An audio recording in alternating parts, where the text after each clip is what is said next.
Let's start out by generating a farm animal to turn into a SVG.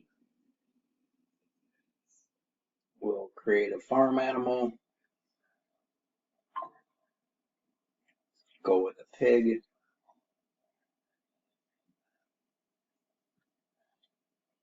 make it photorealistic, and for a coloring book. No background.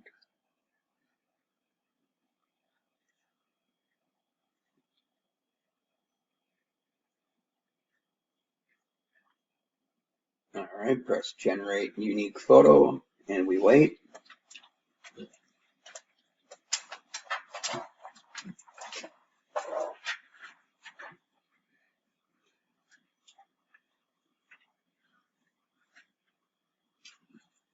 All right. Man, I don't know if I like that one.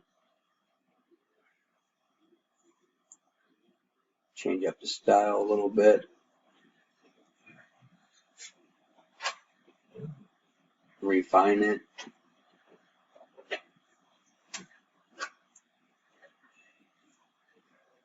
Generate again.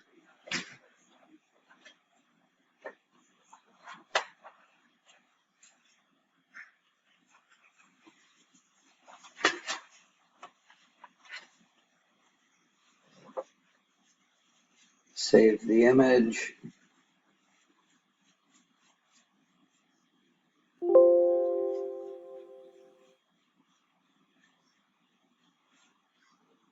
Then we'll go ahead and open it up.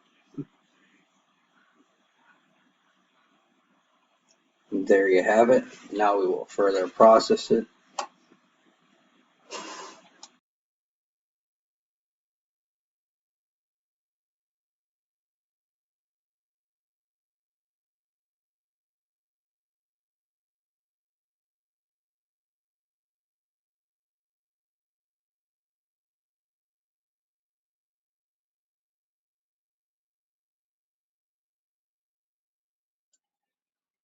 Now we will press pixel restoration and restore this image, make it a higher quality. Even though it would have been fine to begin with, this photo wasn't that bad since it's a generated photo or image. After that, we will go and press the pre-process image button, like so, and wait for that to finish.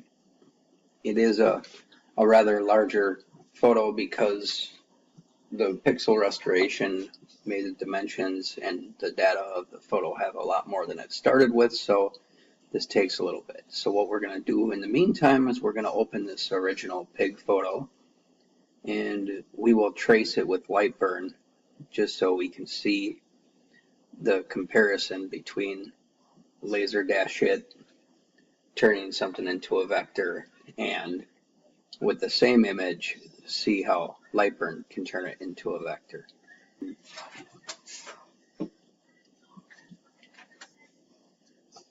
Right now I'm just trying to give it the best run I can. It's not going to trace everything, which is why I made this tool. It's really going to help us vectorize things a lot more better. I didn't want to say that, but yeah, that's how it came out. You can see the result there. It did a pretty good job, but it's not like the original. So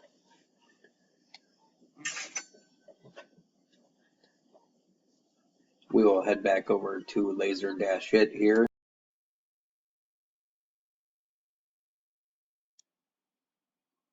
All right, let's head back over to laser-it, and now we will turn this into an SVG by pressing that button there.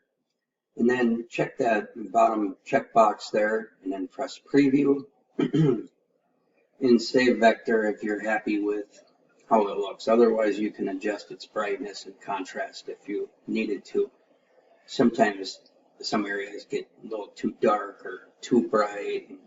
You know, the little black details are missing afterwards. So if you need to adjust the brightness and contrast, go ahead and do so.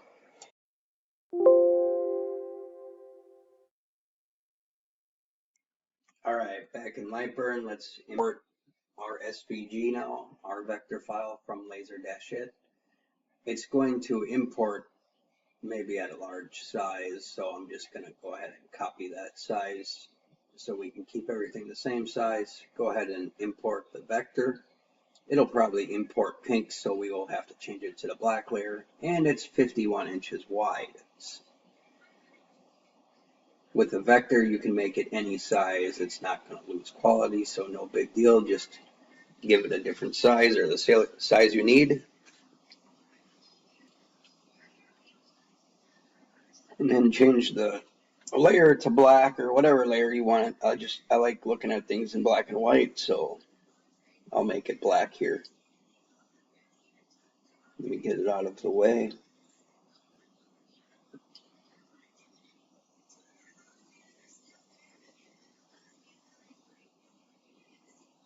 Make it black. And now let's check it out.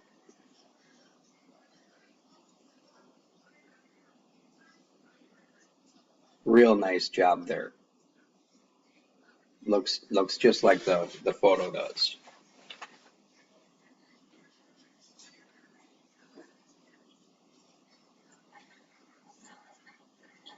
Now we can compare them side by side. I'll have to take that image, the original image, out of the way, and I'll put the laser-it pig on the left there.